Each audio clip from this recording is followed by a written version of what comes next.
are once again getting ready for another set of missions. It's such an exciting time in our International Space Station ecosystem because we're getting ready to further use the space station for another 10 years.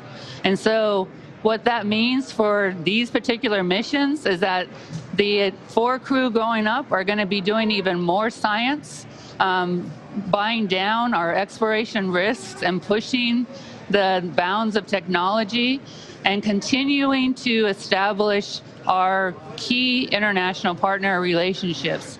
It's so great to see Aki and Thomas on orbit today and see the Crew-3 vehicle will bringing up Mateus. And so there'll be a true international collection of astronauts on orbit, and it'll be really, really fun to see that during our direct handover time. I wanted to emphasize that, Kayla will be flying, and she will be our 68th female crew astronaut flying, and once again showing what we can do to further the advancement of females in space, which is one of my favorite topics. I wanted to kind of emphasize that when I came into this job, I said one of the things I really love about it is that we have tons of missions, and if you look over this next year at what we're going to be accomplishing with our multiple partners this is the next year of missions. And so we've got science missions coming up. I have to have a list because of how many we have: Lucy, DART, IXB, and James Webb at the end of the year. And it's a very, very exciting time from a human spaceflight perspective, with obviously continued flight of our SpaceX Crew-Dragon system, bringing on the Boeing Crew system, and our Artemis uncrewed demonstration mission for exploration human spaceflight capabilities. Keep following us because this is a really, really, really exciting time for us in NASA and with our partnerships, both international and with our industry team partners, and across the portfolio as we're moving out into this very, very exciting year. Thank you. And I think Steve Stitch, you are next. Yeah, thanks, Kathy, and it's great to be here today as well to talk to you about our next crew rotation. As Kathy said, it seems like Demo 2 was just yesterday in some ways, and then in some ways it seems like it was a long time ago. But here we are in our second crew rotation mission, where we'll bring Crew 2 down, and then we'll launch Crew 3 here over the next month. Of course, Crew 2's been on orbit. Endeavour's been on orbit for a while. This Friday, it'll break the record for the Crew 1 resilience vehicle. It'll have been on orbit for 168 days, so we continue to press the boundaries with our vehicles. Crew 3, the launch date is October 30th. The launch time is 2:43 a.m. on Saturday. That's October 30th. We should dock within about 24 hours. The docking time would be about 12:36 a.m. Eastern time. Both these times are Eastern on Sunday, October 31st. You'll get the chance to talk to Raja and the crew later today. It's exciting to fly this crew for me. Raja Shari worked with us in Commercial Crew, leading the joint test team back when we were flying Bob and Doug. And so for me, it's just a big pleasure to see Raja to go fly the mission. This mission is exciting for us. I would say for the Crew 3 vehicle coming up, we'll hear a little bit more from Sarah Walker, but there's not a lot of new items on this vehicle. We are going to fly a reused nose cone on Dragon for the first time, and then we have a little bit of a software upgrade for some contingencies during entry that we've added to the vehicle, and we continue to make it safer. I would like to congratulate SpaceX on the recent Inspiration 4 mission. One of the purposes of Commercial Crew is not only to have these very important missions to the space station, but to also further an industry in low Earth orbit. And the I-4 mission was hugely successful. A great partnership between SpaceX and NASA on data sharing from all the flights.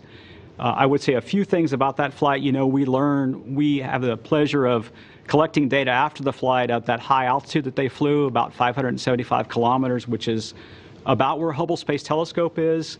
And so we'll look at the TPS coming back, the thermal protection system, and be able to understand an MMOD environment a little bit better. We are looking at the parachutes from every flight that we fly, whether it be a Crew Dragon, a Cargo Dragon, or the Inspiration 4 vehicle. NASA flew the WB-57 aircraft to collect some data on parachutes. In exchange for that, SpaceX is letting NASA look at the parachutes that we recovered from that flight, so it's a great partnership there as well. And then if you just think about that mission, it was 3 days in Dragon end to end, and so it was a really good test of the life support system on Dragon. For the crew being there, we learned a lot about the carbon dioxide scrubbing and how that atmosphere revitalization works. And so NASA's a partner to getting all that data back. And we continue to learn from every flight, whether it be a cargo flight or a crewed flight. Over time, crew assignments change. I've been in this business a little over 30 years, and I've seen that happen.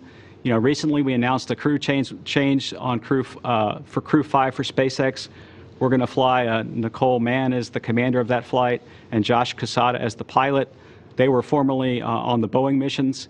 It was just the right time in their career to make this change. They've been assigned to the Boeing flights since about 2018, and so they've been assigned to Crew-5. And it's exciting for us that we have Crew-3 in final training for flight, Crew-4, Crew-5, and then also the CFT crew and the Starliner 1 crew as well. In terms of Boeing, the root cause work going on the vehicle is progressing very well. We're working through the fault tree methodically and understanding that data. We expect to put out a release later this week from Boeing and the NASA team on how that is progressing, and we're excited to fly Boeing again as soon as they're ready. Once again, it's an exciting time to be part of Commercial Crew. We have a great team between the partnership between NASA, Boeing, and SpaceX, and I'm just proud to represent them here today. Thank you. And now we'll turn it over to Joel. Thank you, Steve. It's welcome again to the Crew-3 pre-launch press brief. As you've heard from Kathy and Steve, it's been a busy time on orbit. Just to recap some vehicle traffic in the last couple of weeks. We've had a Soyuz relocation to the multi-purpose laboratory module, the first time we've docked a vehicle to that module. And that's actually the 20th time we've relocated a Soyuz on board the International Space Station in our history. So we're excited and congratulate our Russian colleagues. We've also had recently the return of the SpaceX 23 cargo vehicle off the coast of Florida. And we returned about 4,000 pounds, over 4,000 pounds of cargo science and research. And we're able to get that to Kennedy Space Center and in the hands of our payload developers and within the advertised time that NASA has provided to them pre-mission. So again, another successful mission. And just recently, yesterday, the launch and docking of a Soyuz vehicle, the Russian vehicle that has the movie mission that you've heard about in the press. And that'll enable two of our crew members, Mark Vande Hei and Piotr, to stay for a full year on board the International Space Station. Specifically for Crew-3, we're excited to have another long duration increment. This mission will carry about 400 pounds of cargo to the International Space Station.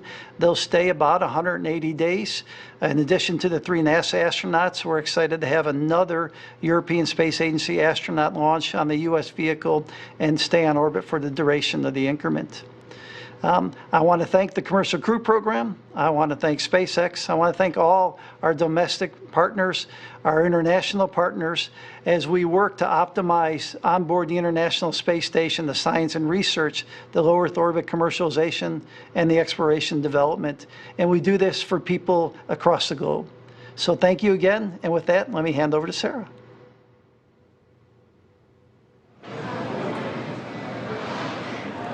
Thanks so much, Joel.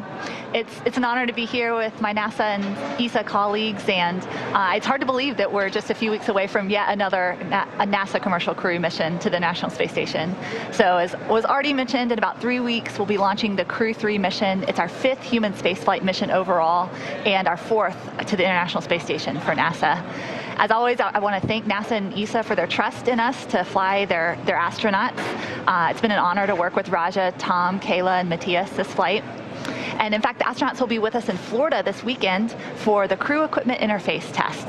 This is an important pre-flight activity. It's kind of like a test drive where the astronauts put on their actual flight suits and they climb in their actual flight vehicle that will take them to space in a few weeks. And it's one last walkthrough of all the connections and interfaces, familiarization with their flight vehicle. So we perform suit leak checks, we actuate the seat between the different positions, and just generally get the crew oriented again before their flight. So Crew-3 will be flying on a new Dragon spacecraft. It's really exciting to introduce another Crew Dragon to our fleet to support our human spaceflight manifest. We've got another one in the production line now that should be ready in the spring to support more human spaceflight missions. And the Falcon 9 first stage booster actually supported another ISS mission, CRS-22, just 4 months ago, and will be a second flight here on Crew-3.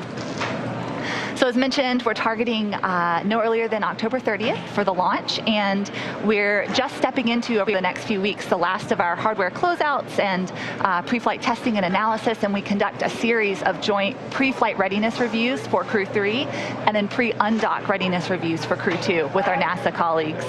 As you know, we do extensive hardware and data reviews every flight from mission to mission, and this is the beauty of flying frequently and getting all of our hardware back to look at. We have a ton of data to continuously be in a spirit of improving and making our vehicles more and more robust. We are working one observation related to the waste system on these two vehicles. So we've recently partnered with NASA to do some inspections on the Crew-2 vehicle, make sure that all that hardware is ready to bring the vehicle and the crew back in early November following the launch of Crew-3. And then we did develop a small design improvement that we implemented on the Crew-3 vehicle and will fly on subsequent flights to make the system even more robust for flying these vehicles multiple times. There's been a lot of Dragon activity recently. Joel and Steve mentioned some of it. Last week, we brought home our most recent cargo resupply mission, CRS-23, splashed down the Atlantic Ocean off the coast of Florida. And a week or two before that was the historic Inspiration-4 mission, which was a huge success for SpaceX and the crew, for St. Jude. And it couldn't be a more exciting time to be here and be a part of this industry. And I think it was also a huge success for the NASA Commercial Crew program.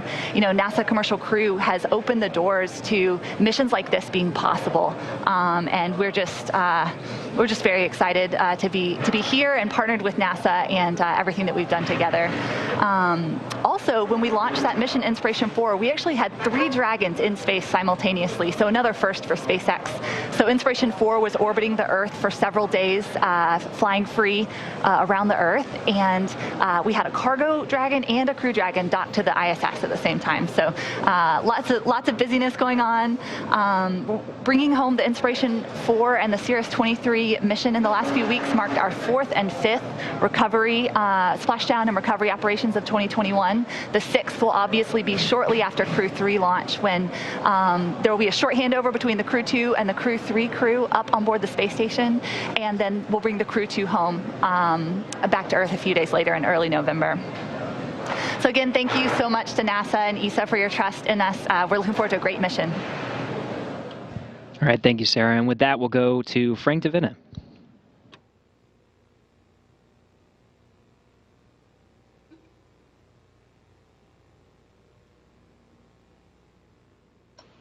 Good morning, good afternoon, everybody. Also from the ESA side, of course, we are very excited about this new mission, the second mission of an ESA astronaut on a Crew Dragon. We have currently Thomas on orbit that recently, only 2 days ago, became the commander of the International Space Station, and he will be receiving Matthias as a commander. So it's a first also for ESA in this respect. And then afterwards, we will have Samantha flying in spring next year. So it's the first time for ESA to have 3 back-to-back missions and actually be 1.5 years continuously on orbit of the International Space Station. And together with the 5-person crew, with Mark staying on orbit for 1 year, as Joel mentioned, we have an unprecedented amount of crew time available for the partnership, but also for ESA in this respect. So we are executing a lot of science for our partner agencies, CNES, on one hand with Thomas, and DLR on the other hand with Matthias.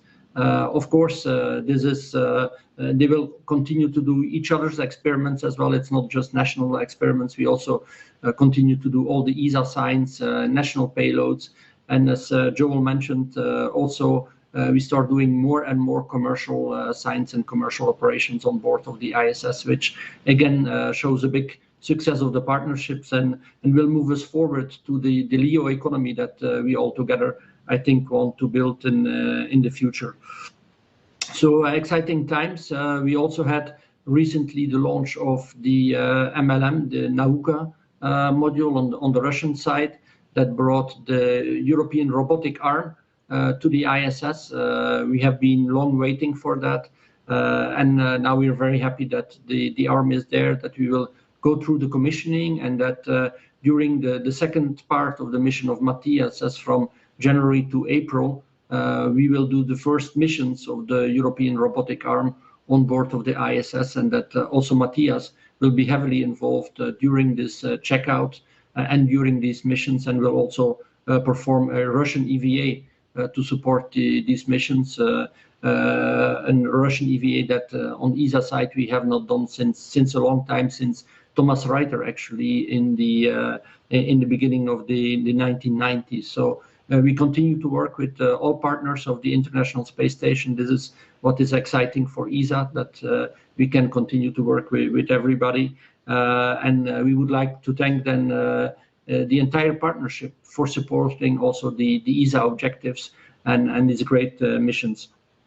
Because the results, of course, will lead to more investment of ESA on exploration in general. We have made a big step during our ministerial conference in 2019, where ESA also joined the Gateway program, and we are now in full preparation for the next ministerial conference in 2022, where other big decisions will need to be taken.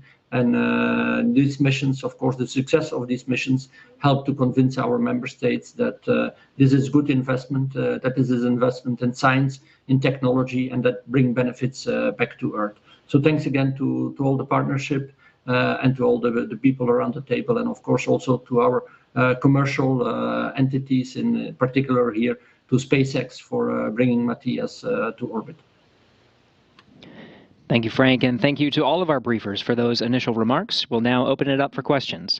Again, if you're on our phone bridge, please press *1 to submit a question. Once your name is called, please state your name, affiliation, and to whom you'd like to direct your question. We'll expect a lot of questions, so if you find that yours has already been answered, press *2 to withdraw it. On social media, please use the hashtag #AskNASA. So let's go ahead and start on our phone bridge with Stephen Clark from Spaceflight Now.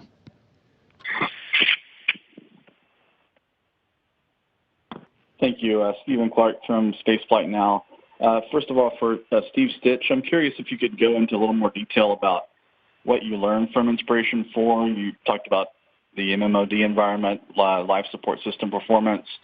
Any initial results from that? And beyond the toilet issue, were there any other glitches or issues that need to be analyzed coming out of Inspiration 4 before clearing Crew-3 for launch?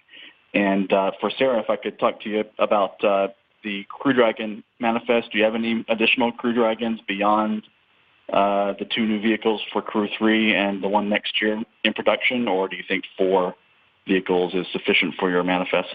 Thanks.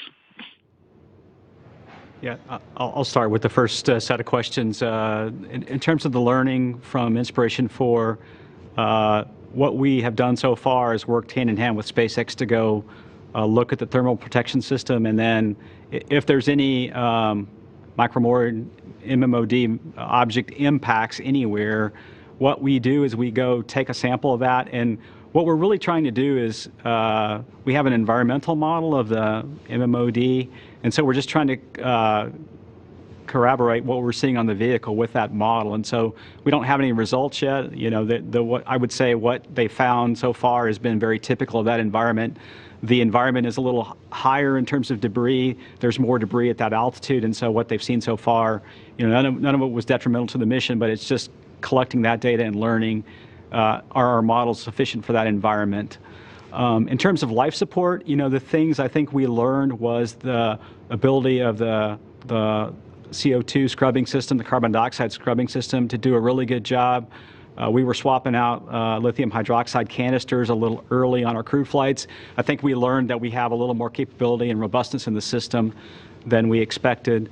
And then, from parachutes, a minor sleeving on the drogues kind of rose up when we looked at that imagery. We went and looked at the Crew-3 vehicle and already made a fix to that to enhance some stitching on this little sleeve. It's kind of an abrasion protection for the riser line, which is the big line that comes up from the spacecraft up to the parachute. And we learned that, and we have already fixed that on the Crew-3 vehicle. So, as Sarah said, it's great to have these vehicles flying very quickly, and then we can take the data from those flights in a very timely fashion and then feed that forward into the next crewed mission. So, for me, every flight is a gift and a trove of data, and we just need to go through it together with SpaceX, and we've done that already on Inspiration 4. And I'll hand it over to Sarah for the next question. Yes, and as you said, we do have this vehicle coming online for Crew-3, another Crew Dragon vehicle coming online in the spring, currently allocated to Crew-4. Those 4 Crew Dragon vehicles seem sufficient to meet our manifest, which is thriving right now, and it's exciting to see all of the traffic on these vehicles. Reusability is key to SpaceX and both our rockets and our spacecraft, and it's been neat to see the processes build up and the multiple lanes of processing there at the Cape, where we're turning around these vehicles and flying them again. We also have another cargo Dragon coming into the fleet, expected to be finished early next year as well, to support a cargo mission later next year. All right, the next question we have is from Eric Berger with Ars Technica. Hi, good afternoon. Thanks for doing this. My question is for Kathy or for Stitch. Can we get an update on the status of negotiations with the Russians? I know that there was a seat left open on the Crew-5 mission, the announcements you made today that potentially could go to them if there's an agreement reached in time. There have been rumors of cosmonauts at SpaceX's headquarters in California. So I'm just wondering if maybe you could give us an update on kind of where you are. And, are the Russians ever going to agree to fly on Crew Dragon, and kind of what's it going to take to convince them that that vehicle is safe enough for their people? Thank you. I'll let Joel jump in. We have been working with our Russian partners and working with them on what we call a crew swap strategy. The importance of the crew swap strategy, like we've talked about before, is to make sure that each of us have crew members on every single crew vehicle that goes up to the International Space Station. And so obviously we've demonstrated that the Crew Dragon's a capable vehicle going forward, and now it's really just a matter of us kind of putting the next layer of government-to-government agreements together to support that. But Joel, if you want to add anything, jump in. Okay. Yeah, thanks, Kathy. So last week I was in Moscow talking to our Roscosmos colleagues and trying to move that agreement forward. We've made some small updates as we kind of look at that agreement and get it ready for Roscosmos to submit it to their ministry. And so our target is still for Crew-5 in fall of 22 to have a cosmonaut on that vehicle, and then the agreement would be a swap vehicle, so a no-cost swap where we'd have an American on the Soyuz in the same time frame. So that's our goal, and that continues to be our goal. All right, the next question comes from Joey Roulette from the New York Times.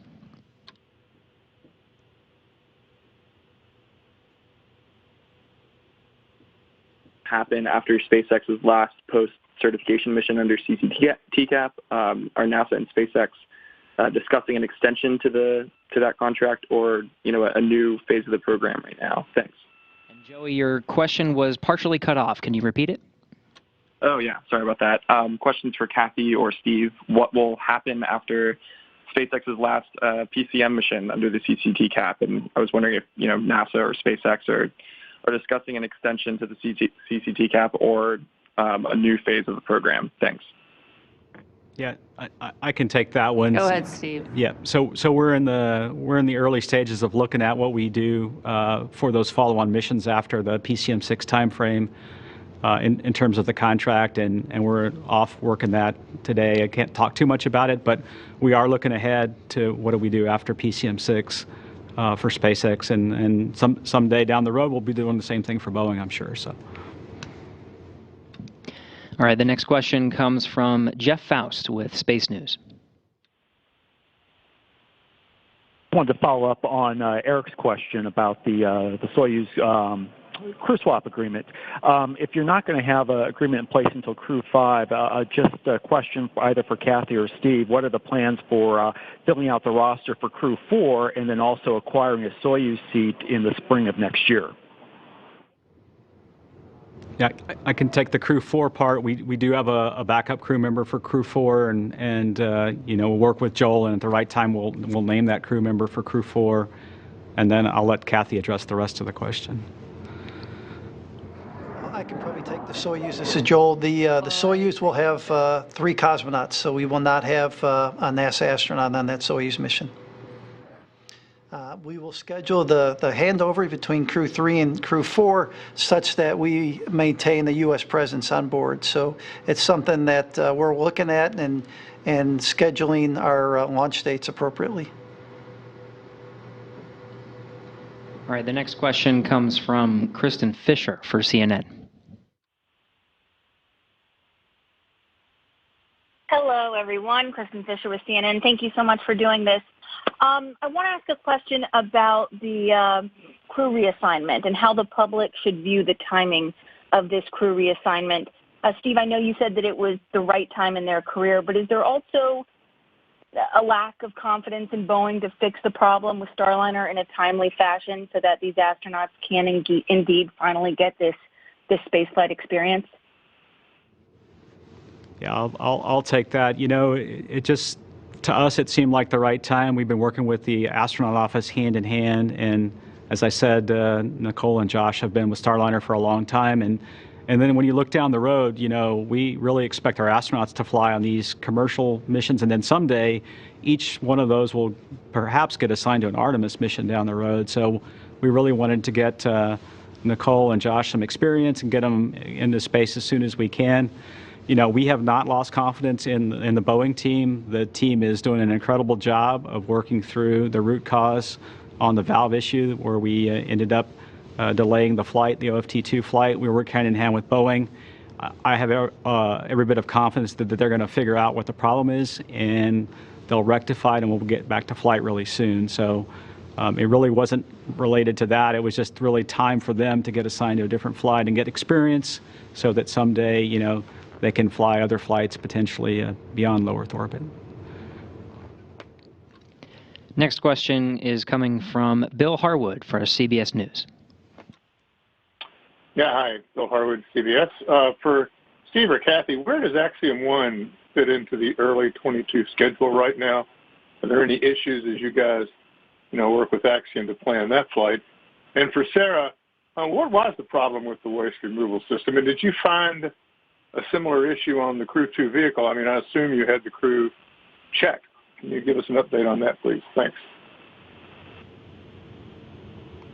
I'll let Kathy talk about Axiom 1. Well, Joel, why don't you talk about the manifest this next year? I think that will be important for us because I think this is another indication of us kind of working through a busy station manifest at the same time that we're bringing new vehicles online. So, Joel, you want to talk about that a little bit? Okay. So I think everybody's up to speed on the, what's going on with the Soyuz mission. After the Soyuz mission, we'll have a Progress mission, then the Crew-3 mission. We'll have the Russians will have another Soyuz space participant mission in December. At the end of December, the last couple of weeks in December, we'll have the launch of the SpaceX 24 mission, which will stay up about 30 days. Then in February, we're planning the Axiom mission on February 21st. And that'll be about an 8-day mission, and the plan will be that mission will come up and down before the next Soyuz mission in that time frame. And there was an additional question for Sarah. Sure, and to answer your question on the waste system, so there was a small connection in the system that we observed to be a bit loose. We've seen it on a vehicle or two now, and so we just rolled in Oh, thank you. We just rolled in an improvement to make that joint a little tighter. But no, the Crew-2 vehicle, we've been working through our due diligence with NASA to look at all those systems, make sure that they're healthy and the vehicle's ready to return. That's part of our standard undocking readiness review process. And yeah, so we've been doing that over the last couple of weeks as we prepare for these reviews, and the vehicle's looking ready to come home. Next question comes from Mark Carreau for Aviation Week. Thanks. I have maybe two questions here. For Steve Stitch, can you give us the current forecast on the Boeing test flights that are the two that are needed to achieve certification? Is that going to happen in the first months of 2022? And I'd like to ask Joel, too, if you can explain what IROSA work might be done by the next crew to the station. Yeah, I can address the Boeing flights. You know, we continue to work hand in hand with Boeing. If you just kind of look at the rest of this year, as Joel laid out the manifest with Station and then where we're at with ULA, you know, here we are in October. Kathy mentioned there's a very important Lucy mission on October 16th with ULA. So there's really not an opportunity for OFT2 to fly this year. And then from a station perspective, you know, it would be sometime early next year where a window would open up for OFT2 in the first part of 22. And then after that, we'll have to kind of look at the remediations and then where does the CFT flight fall next year. On the IROSA work, as you know, we did the install of the support structure for one of the next two solar arrays that are coming up. And NG-17, the Northrop mission, the Cygnus spacecraft, will bring the support structure for the second array. And then in the fall of 22, SpaceX 26 will bring up the two arrays, and we'll plan to have the install during that time frame. So this crew, the Crew-3, will get to do a support structure install, but unfortunately they won't get to put the new solar arrays. That'll be a future crew. Next we have Michael Sheets for CNBC. Hey, this is a follow-up question for Steve on the OFT2 reflight. You said there's not really an opportunity to fly before the end of this year. What is the window, if you could give me, in terms of maybe a couple weeks or something like that, in early 2022 when OFT2 will fly, and when are we going to find out when the first CFT mission is going to get scheduled? Thanks. Yeah, I think it's really too early to narrow in on a date right now. We really need to get to root cause on the valve issue on the service module for the OFT2 vehicle. You know, Boeing and NASA are working together on that root cause. We have various materials tests underway at different parts of the country. We have some valves in test at White Sands to try to understand the root cause. We've done a lot of troubleshooting on the vehicle and understand that heat may be a phenomenon that helps the valves to open and close. Really, the next step is to get the valves into some disassembly and look at those valves. And then once we do that, we'll have a little bit more certainty on the path forward of when OFT2 is, and then from that where CFT is. And so we're kind of methodically working through the fault tree and looking for root cause, trying to understand that. And it's very important for both Boeing and NASA to understand root cause. And then from there, we'll move into when we can find the right window, working with Joel and working with ULA to find the right window for OFT2, and then later in the year, CFT. Next, we have Chelsea Goad for Space.com. Hi, Chelsea Goad here. I have a question about the payload. As far as payload goes for Crew-3, are there any notable experiments or items on board?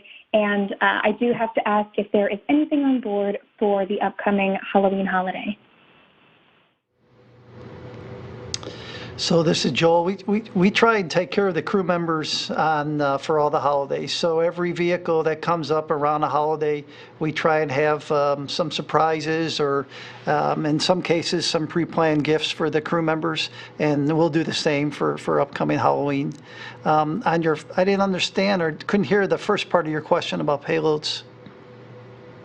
Oh, definitely. It must have just gotten cut off. Thank you so much. I was just wondering if, as far as the payload goes, if there are any notable experiments or anything else on board that you can share yet. So, every time we fly an increment mission, we have about 300 different investigations that we do on board. And so this expedition will be no different. And across that expedition, we'll have experiments that cross over from science and utilization that we do, as well as technology development, and then low Earth orbit commercialization, as we talked. And this will be no different. We're just starting the process of our what we call our readiness reviews. So we'll have a station readiness review, a commercial crew readiness review, and then a flight readiness review, where we're going over all the status of the payloads that are scheduled to fly. And so at the upcoming reviews that we'll have, and then the press brief right before launch, we'll give you a status of all the payloads that are scheduled to fly for this expedition. But it'll be all the standard categories that we've been working on before. There'll be some human research. There'll be some areas where we'll do some rodent research, standard stuff that we've been doing for the last number of years on board the International Space Station. Next, we have Irene Klotz from Aviation Week.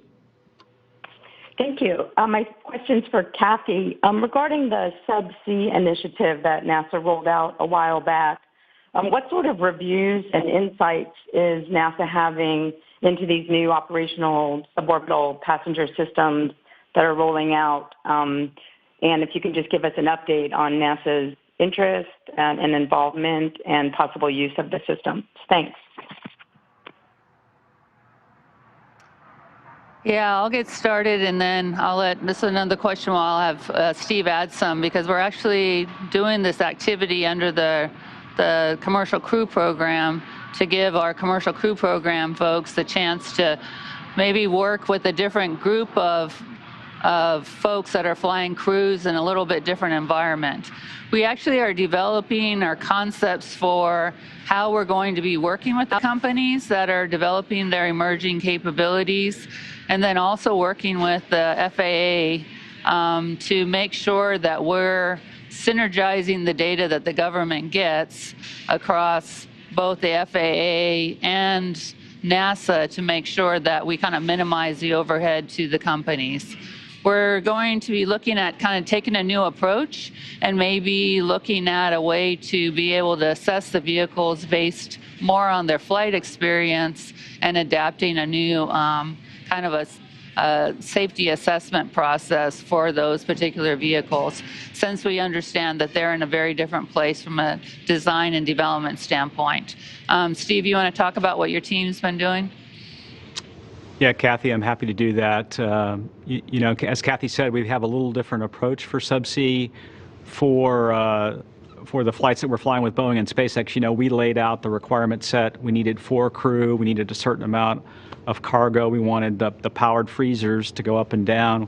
And a 210-day mission lifetime. We laid all that out. These are a little different, where we're going to try to take advantage of existing vehicles.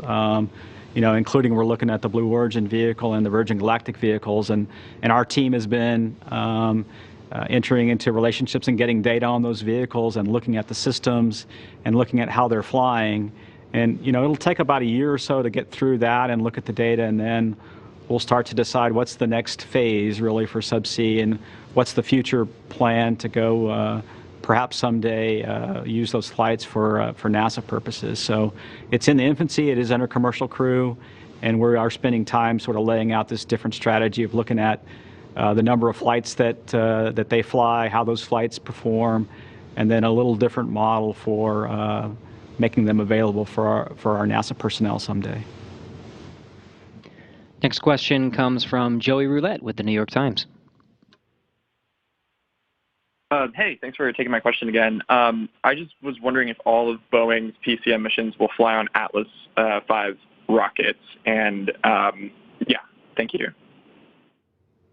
Yeah. To date, Boeing has purchased enough of the Atlas V vehicles to fly out their manifest, and so that's the current plan with Boeing is for the PCMs that they have on contract, including also OFT-2 and CFT to fly on the Atlas, and we work hand in hand with Boeing and ULA as they start to cut in the Vulcan vehicle, and we look at the mods to the the launch pad and so forth, just to make sure that there's, the plan is to fly this mixed fleet for a while. So that's the current plan.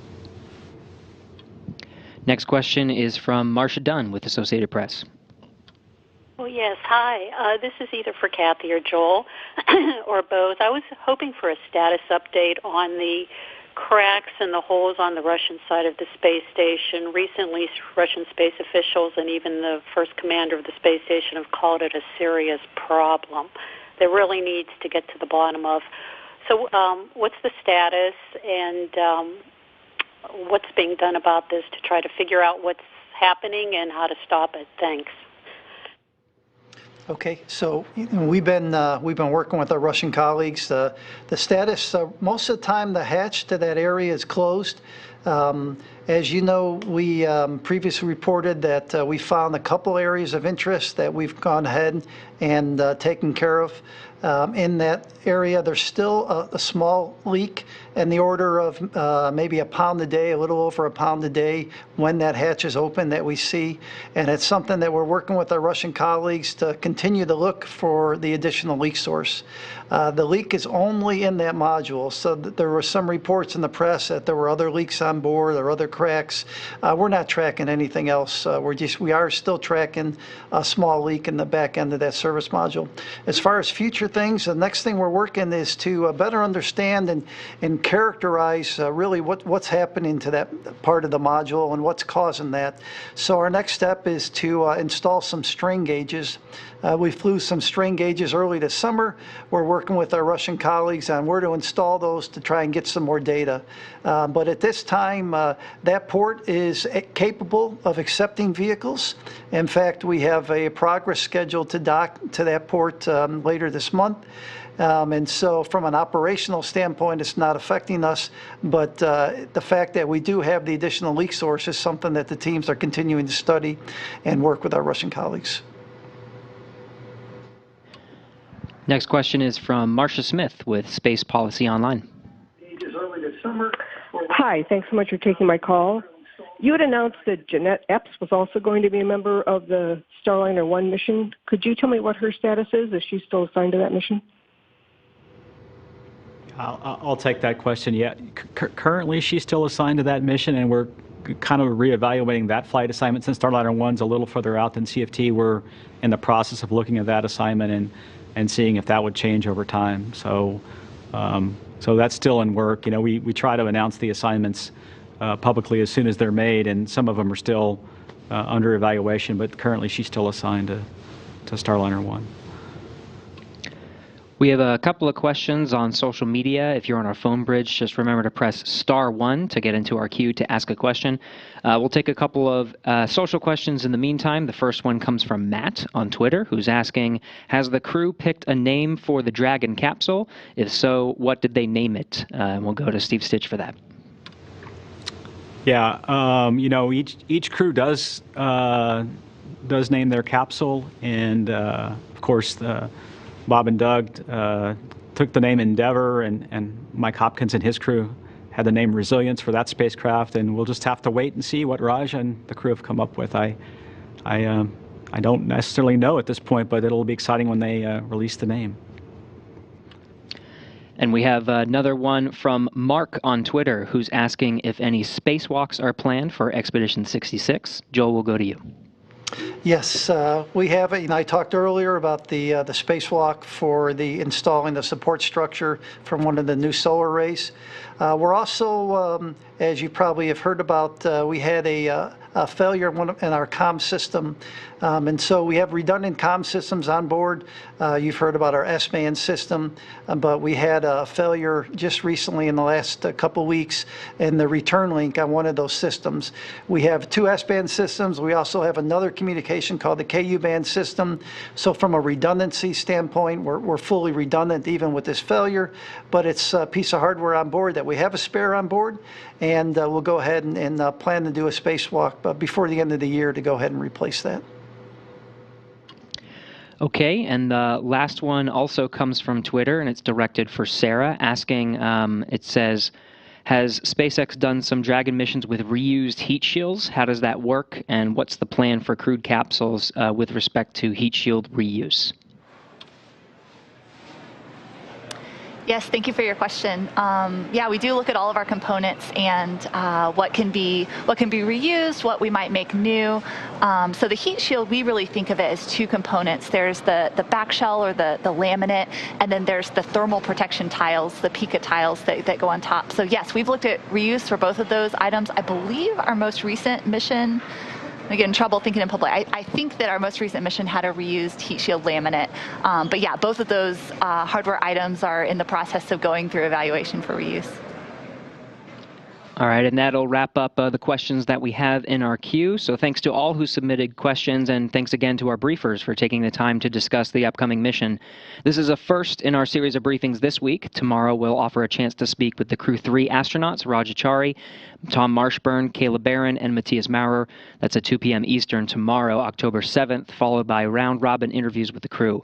For details on this briefing and for the latest on this mission, please visit nasa.gov/commercial-crew. Thanks again for joining us. That'll wrap up today's briefing.